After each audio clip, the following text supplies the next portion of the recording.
당진의 한 아파트에서 자매가 숨진 채 발견돼 수사에 나선 경찰이 30대 남성을 용의자로 체포했습니다. 남성은 평소 알고 지내던 자매를 목 졸라 살해한 혐의를 받고 있습니다. 홍성군과 예산군이 시승격을 따로 추진하면서 신경전을 벌이고 있습니다. 둘 다 도청 소재지는 시가 될 수 있게 법을 바꾸자는 건데 제각각 추진에 비효율적이라는 지적입니다. 안희정 전 충남지사에게 성폭행을 당했다고 폭로한 김지은 씨가 충남도와 안전지사에게 위자료 3억 원을 지급하라는 손해배상 청구 소송을 제기했습니다. 문화재청 공모사업의 보조사업자 선정 논란과 관련해 홍성군이 해당 단체가 자격 기준을 충족했다고 밝혔습니다. 반면 공모에 참여한 다른 단체는 부당하다며 법적 대응을 예고했습니다. 헬로티비 뉴스 충남 지금 시작합니다.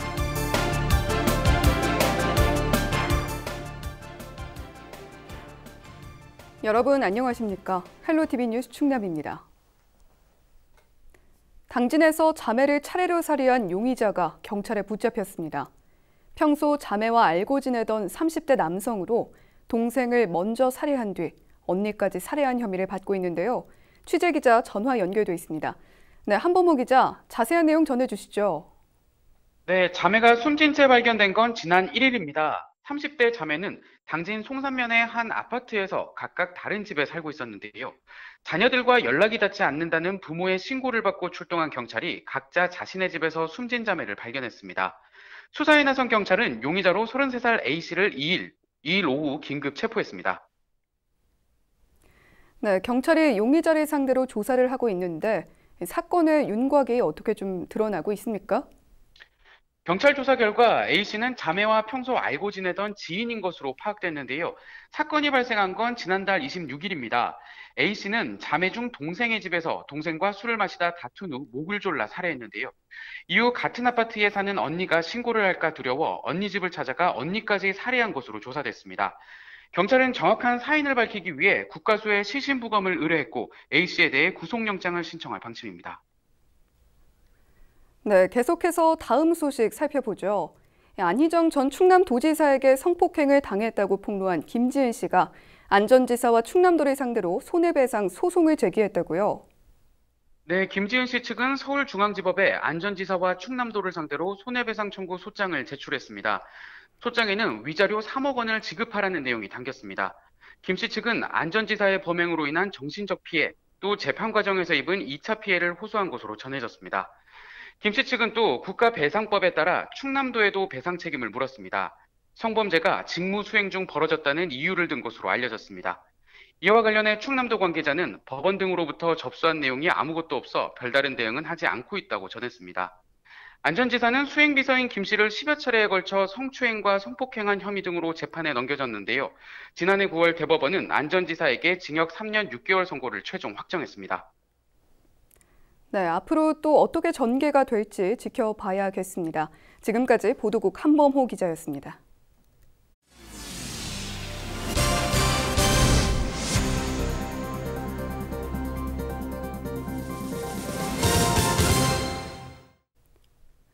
충남도청 소재지인 예산군과 홍성군이 따로 시승격을 추진하면서 미묘한 신경전을 벌이고 있습니다. 예산군은 일찌감치 자체적으로 시승격을 추진하고 있는 홍성군에 아쉬움을 표현한 반면 홍성군은 처음부터 예산군의 통합 시승격을 제안했지만 거절했다며 입장차를 보이고 있습니다. 정선영 기자입니다. 홍성군과 예산군이 지방자치법 개정을 추진 중인 행정안전부에 도청 소재지 군의 시승격을 건의했습니다. 현행법상 군 단위 지역이 시로 승격하려면 인구 2만 명 이상의 2개 지역에 5만 명 이상 거주하고 군 전체 인구는 15만 명 이상이 돼야 합니다. 지난 5월 기준 인구는 홍성군 10만 명, 예산군 8만 명으로 둘 다 법적 요건에 미치지 못합니다. 인구 증가에 따른 시승격은 두 지자체 모두 현실적으로 한계가 있기 때문에 도청 소재지구는 시로 할 수 있다는 법 조항을 만들겠다는 겁니다.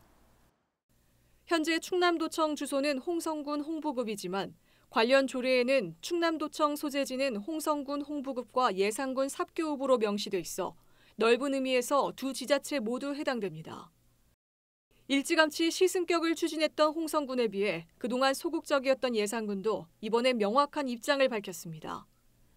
황선봉 예산군수는 도청의 도의회 소재지까지 추가해 지방자치법 개정안에 시승격 요건이 반영될 수 있도록 정부와 국회를 설득하겠다고 강조했습니다. 앞서 전남도청 소재지인 무안군과 협약을 맺고 공동 대응을 했던 홍성군에 대해선 예산군과 함께 했어야 한다며 아쉬움을 드러냈습니다. 그러면서 시승격이 보여주기식의 선언에 그쳐선 안 된다고 지적했습니다. 도청 소재지의 군이면은 어디예요? 그게 홍성만인가요? 도청 조례에 예산군, 홍성군 분명히 표시했잖아요. 그렇다면은 무안 갈 게 아니고 예산군이랑 같이 했어야죠. 20대 국회에서 의원 입법 발의해서 그것이 그대로 본회의에 통과된 게 6.6%라고 합니다. 어떻게 보면 하늘의 별 따기입니다. 그래서 저는 이 도청 시를 만드는 것이 어떤 행정적으로 실질적으로 내실 있게 해야지 어떤 보여주기식 이런 선언식 난 이것은 바람직하지 않다고 생각합니다. 반면 홍성군은 예산군을 배제하지 않았다는 입장입니다. 김석환 홍성군수는 도청 이전 후 두 지자체를 통합해 시로 승격하는 방안을 제안했지만 예산군에서 거절해 이후 홍성군 자체적으로 시승격을 추진해왔다고 밝혔습니다. 이번 도청 소재지 시승격 건의안은 예산도 해당돼 홍성에서 먼저 제안했다며 함께 발전하길 원한다고 강조했습니다. 예산에서 그걸 뿌리쳤습니다. 그래서 그 자리에서 그랬어요. 나는 예산하고 같이 시연다 소리는 당치 않겠다. 그럼 홍성군 자체로 내 승격하겠다. 그렇게 했어요. 그런데 이번에는 상황이 좀 다르죠. 왜냐하면 이제 도청 소재지 구는 시로 한다 이거거든요. 우리가 이런 의미로 추진하니 예산도 같이 참여해서 시승격 같이 하자. 우리가 제안을 했고 예산도 따라서 다 행안부에 이제 제출하고 그랬어요. 그렇기 때문에 저는 이웃 형제 같은 예산군 함께 발전하고 함께 가기를 원하지. 결국 같은 도청 소재지이지만 시승격 특례법은 각각 따로 추진하고 있는 홍성군과 예산군. 일각에선 비효율적이란 지적과 함께 실현 가능 여부에도 의문이 제기되고 있습니다. 헬로티비 뉴스 정선영입니다. 무더운 여름철이면 가족 단위 갯벌 체험객들이 늘어나는데요. 밀물에 고립되는 사고가 종종 발생해 주의가 요구되고 있습니다. 김남호 기자가 보도합니다. 지난 27일 새벽 0시 반쯤 부안 변산 해수욕장 인근에서 골뱅이를 잡던 50살 A씨가 밀물에 빠져 나오지 못하고 고립됐습니다. A씨는 다행히 주변 사람의 신고로 경찰에 구조됐습니다. 이에 앞서 지난 7일 밤 11시쯤에는 충남 태안군 기지포 해수욕장에서도 어패를 잡던 4명이 짙은 안개로 방향을 잃었다가 해경에 구조됐습니다. 여름철이 되면 이처럼 밀물이 들어오는 시간을 확인하지 않고 갯벌에 들어가거나 기상 상황이 좋지 않은데도 갯벌에서 어패를 잡다가 고립되는 사고가 종종 발생하고 있습니다. 해마다 여름이면 서해안에는 갯벌 체험을 하려는 관광객들의 발길이 이어집니다. 또 갯벌에서 어패를 잡으려는 사람도 늘어나면서 밀물 시간을 알지 못해 고립되는 사고가 잇따르고 있습니다. 가족끼리 또 그리고 학생들이 이제 단체 여러 친구들이랑 같이 재미로도 오는 사람이 있고 또 가지라 캘라고 오는 사람들도 있고 그렇게 많이들 다녔거든요. 우리 바위 두르건 어쩌면 앰프로 빨리 나오라고 가족들 전부 다 나오라고 그렇게 하고 달력을 떠들고 보면 전부 다 나와 있어. 최근 3년간 전국 갯벌에서 발생한 안전사고는 136건으로 12명이 사망했습니다. 대부분 갯벌에서 어패를 잡다가 밀물에 고립되면서 발생하는 사고로 파악되면서 해경은 주의를 당부했습니다. 서해안은 조석 간만에 차가 사망당이 심합니다. 그래서 바다에 들어갈 때는 반드시 물때하고 해양 날씨를 확인해야 하고 물이 들어오는 시간은 보통 성인 남성의 걸음보다도 2~3배 정도 빠르다고 합니다. 미리 무토로 나와서 안전하게 해루질을 잘 마치고 귀가할 수 있도록 그런 것에 대해서 귀를 많이 기울여 주시기 바랍니다. 해경은 갯벌에 들어갈 때는 휴대전화를 보관할 수 있는 방수팩과 호루라기를 착용해 위험시 도움을 요청해야 한다고 강조했습니다. 또 반드시 구명조끼를 착용하고 가급적 밤에는 갯벌에 들어가지 말 것을 당부했습니다. 헬로티비 뉴스 김나옵니다. 홍성군이 문화재청 공모사업의 보조사업자 선정 논란과 관련해 입장을 밝혔습니다. 군은 내부 감사팀에서 조사한 결과 올해 생생문화재 공모사업에 선정된 A단체가 공모 신청 자격 4가지 요건을 모두 갖춘 것으로 볼 수 있다고 밝혔습니다. 또 변호사 6명에게 자문한 결과 5명에게 A단체가 신청 자격 기준을 충족하며 위법 사항이 없다는 답변을 들었다고 전했습니다. 그러면서 최대한 많은 단체가 참여해 좋은 프로그램과 창의적인 아이디어가 나올 수 있도록 자격 기준을 포괄적으로 설정했다고 강조했습니다. 앞서 홍성군은 보조금 3억 5천만 원이 지원되는 문화재청 공모사업 보조 사업자로 A단체를 최종 선정했습니다. 이후 A단체의 사업자 등록 시점 등을 두고 자격 기준을 충족하지 못한다는 주장이 제기됐고 공모에 참여한 B단체는 법적 대응에 나설 계획입니다. 보트를 타고 태안으로 미입국한 중국인 2명이 추가로 검거됐습니다. 태안해경은 출입국관리법 위반 혐의로 30살 A씨 등 중국인 2명을 전남 목포에서 붙잡아 3일 구속했다고 밝혔습니다. 이들은 지난달 태안 마도 방파제 주변에서 발견된 회색 고무보트를 타고 미입국한 혐의를 받고 있습니다. 이로써 이 보트를 타고 온 미입국자 5명은 모두 검거됐습니다. 해경은 이에 앞선 4월과 5월 각각 보트를 타고 미입국한 용의자 13명 가운데 4명을 쫓는 데 수사력을 모으고 있습니다.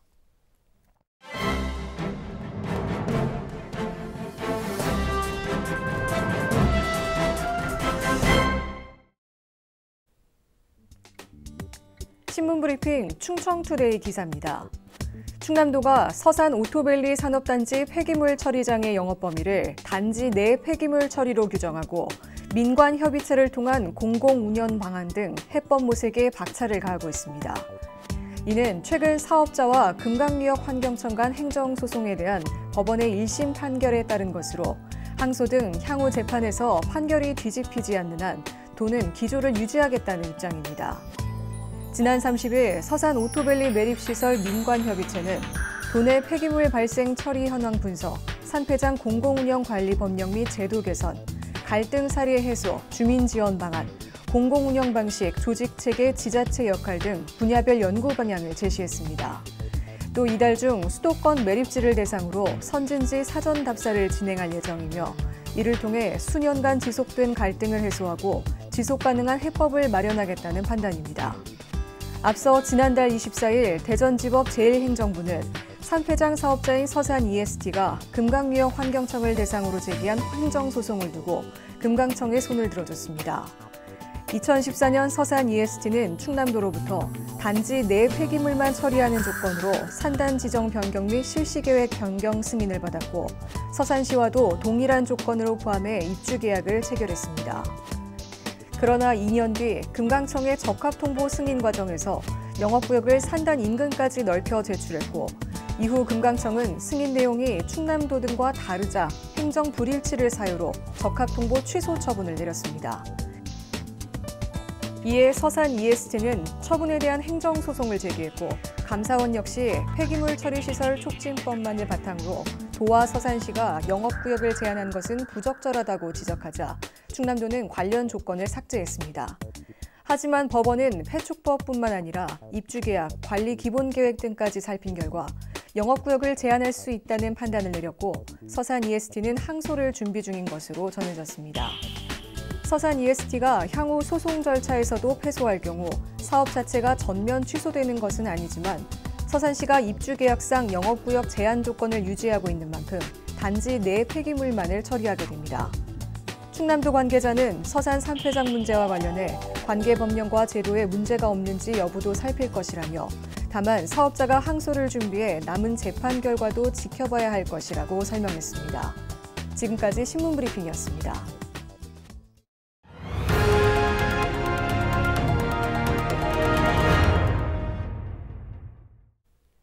충남도의회가 3일 임시회를 열어 의회 운영위원장과 예산결산특별위원장을 선출했습니다. 후반기 의회 운영위원장에는 당진 지역구 홍기후 의원이 선출됐습니다. 운영위는 의정 활동이 원활할 수 있도록 지원하고 회기와 의사, 감사 일정 등 의회 운영 전반을 담당합니다. 3기 예결특위원장에는 금산 지역구 김석곤 의원이 선출됐습니다. 예결특위는 앞으로 1년 동안 충남도와 도교육청의 예산 심의 등을 맡게 됩니다. 예산 수덕사 나들목 인근 지역에 축산악취 개선 사업이 추진됩니다. 농림축산식품부는 예산 수덕사 나들목 인근을 포함해 전국 10개 지역을 축산악취 지역으로 선정하고 해당 지역의 축산농가와 가축분뇨 처리 시설을 점검합니다. 이들 지역은 축사 노후화와 시설 미비 등 관리가 미흡해 악취 민원이 자주 발생하는 것으로 나타났습니다.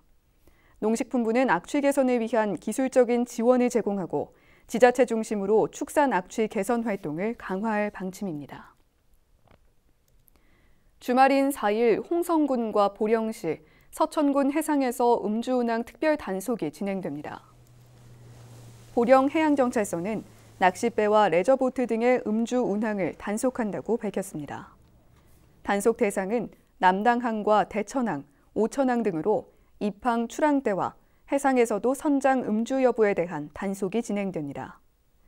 음주운항을 하다 적발되면 5년 이하의 징역이나 최대 3천만 원의 벌금형을 받게 됩니다.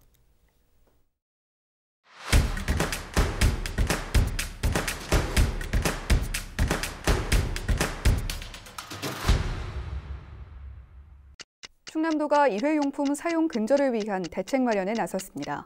도는 3일 공무원과 민간위원 등 20명이 참석한 가운데 일회용품 없는 깨끗한 충남 만들기 1차 회의를 개최했습니다. 참여자들은 최근 과다 생산으로 문제가 되고 있는 아이스팩 처리 방안에 대해 논의했으며 도는 연말까지 매달 회의를 진행할 계획입니다. 당진천 산책로에 LED 안전등이 설치됐습니다.